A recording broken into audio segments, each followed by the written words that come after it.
Aden Duale, hakuna madawa kwa hospitali.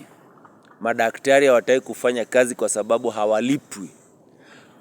Hakuna chakula kwa hospitali. So Aden Duale, hatujui unataka aje. Watu wanakatwa SHA. Akienda kwa hospitali anaulizwa pesa. Hiyo pesa anaulizwa ni ya nini? Na anakatwa SHA.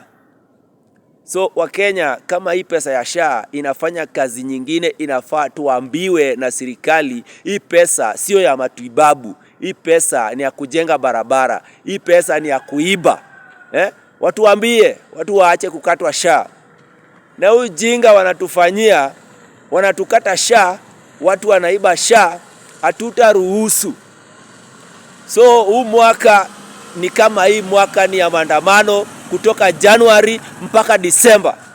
Hatuwezi ruhusu pesa zetu zikatwe ovyo ovyo, alafu hakuna huduma kwa mahospitali.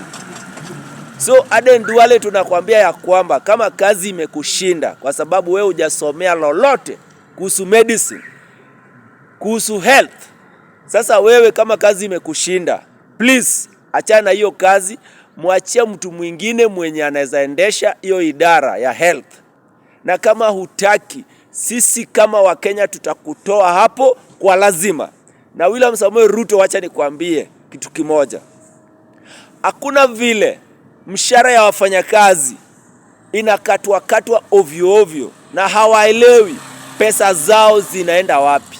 Wanakatwa house levy. Hawajaelewa hii house levy mbona wanakatwa, inawasaidia na nini wakikatwa pesa.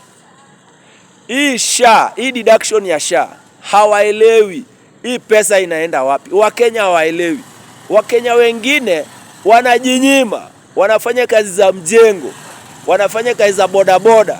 Mama mboga anakata mboga kwa kibanda kutoka asubuhi mpaka jioni. Mtu wa mkokoteni anavuta, anasukuma mkokoteni kutoka asubuhi mpaka jioni. Alipe SHA. Akishalipa SHA, haezi pata matibabu mzuri kwa hospitali.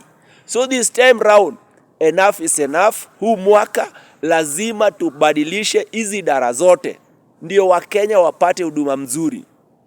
So Wakenya, mimi nawaambia kitu kimoja, tusinyamaze, tuongee.